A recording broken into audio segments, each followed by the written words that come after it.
লোকা chapter 1 চন্দ্রর ঝড় থামার আগে মালায়ালাম সিনেমা ফের মাতিয়েছে আরেকটি নতুন ঝড়। ৩১ অক্টোবর মুক্তির পর থেকেই ডায়েস ইরায় যেন হয়ে উঠেছে ভয়, নীরবতা আর আত্মদর্শনের এক মাসালা কম্বো প্যাকেজ। সিনেমাটি এখন শুধু কেরালা নয়, সারা ভারতেই হুলস্থুল ফেলে দিয়েছে। মুক্তির এক সপ্তাহেই বিশ্বব্যাপী আয় ছুঁয়েছে ৫০ কোটি রুপি। একই সাথে সিনেমার নায়ক প্রণব মোহনলালের সফলতার মুকুটে যুক্ত হলো আরেকটি পালক। প্রণব মোহনলাল এখন মালায়ালাম ইন্ডাস্ট্রির দ্বিতীয় অভিনেতা, যার টানা ৩টি সিনেমা ৫০ কোটির ক্লাবে জায়গা করে নিয়েছে। আর প্রথমজন তারই বাবা মহানায়ক মোহনলাল। রাহুল সদাশিবন পরিচালিত এই মনস্তাত্ত্বিক হরর থ্রিলারটি যেন সাধারণ ভৌতিক সিনেমার গণ্ডি ছাড়িয়ে চলে গেছে অন্য এক স্তরে। এখানে ভয় কেবল ছায়া নয়, এক ধরনের স্মৃতি যা মানুষকে ধীরে ধীরে গ্রাস করে। সিনেমাতে প্রণব অভিনয় করেছেন রোহান নামে এক স্থপতির ভূমিকায়, যে কিনা নিজের নকশা করা বাড়ির ভেতরেই এক অদৃশ্য উপস্থিতির খোঁজ পায়। রাতের নিস্তব্ধতা, বন্ধ ঘরের অন্ধকার আর নীরব পদধ্বনি সব মিলিয়ে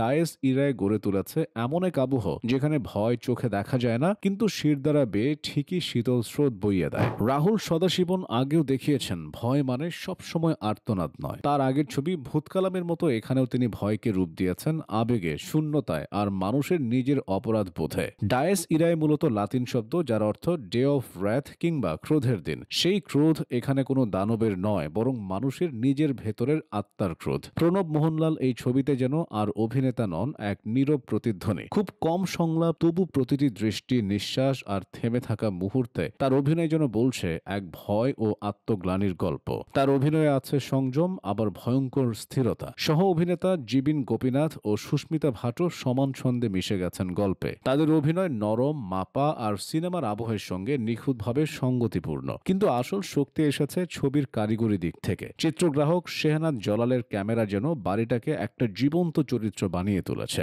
ভেতরের খালি জায়গাগুলো, দেয়ালের ছায়া, জানালার আলো সবই যেন এক অদ্ভুত নিঃসঙ্গতা বয়ে আনে। রাহুল সদাশিবনের পরিচালনায় সবচেয়ে মুগ্ধ করার বিষয় তার স্টোরি টেলিং। তিনি ভয়কে কখনো চিৎকারে নয়, বরং স্থিরতায় প্রকাশ করেন। তিনি জানেন সিনেমার সবচেয়ে বড় রহস্য লুকিয়ে থাকে সেই মুহূর্তে, যখন দর্শক জানে না কি ঘটতে চলেছে। সেই নট নোয়িং এর জায়গাটাই তিনি বুনেছেন নিখুঁতভাবে। তবে গল্পের ধীর গতি এই সিনেমার একমাত্র দুর্বলতা। তবু বলা যায় ডায়েস ইরায়ে মালায়ালাম সিনেমায় মনস্তাত্ত্বিক হররের নতুন অধ্যায় লিখেছে। রাহুল সদাশিবন দেখিয়েছেন ভয় মানে শুধু ভূত নয়, ভয় মানে এক ধরনের মানবিক সত্য যা চোখের সামনে দেখা যায় না, কিন্তু মনের ভেতর চিরকাল থেকে যায়। প্রণব মোহনলালের জন্য এই সিনেমা নিঃসন্দেহে এক বড় টার্নিং পয়েন্ট। হৃদয়ম আর বর্ষঙ্গ লক্ষ্য শেষমের পর তিনি এখানে আরো পরিণত। তার অভিনয় বলে দেয় তিনি কেবল মোহনলালের পুত্রই নন, বরং নিজের যোগ্যতায় ইন্ডাস্ট্রিতে জায়গা করে নিয়েছেন। রাহুল প্রণব জুটির এই সাফল্য এখন দক্ষিণ ভারতের সিনেমাকে নতুন দিক দেখাচ্ছে। বাণিজ্যিক সাফল্যের পাশাপাশি তারা দেখিয়ে দিচ্ছে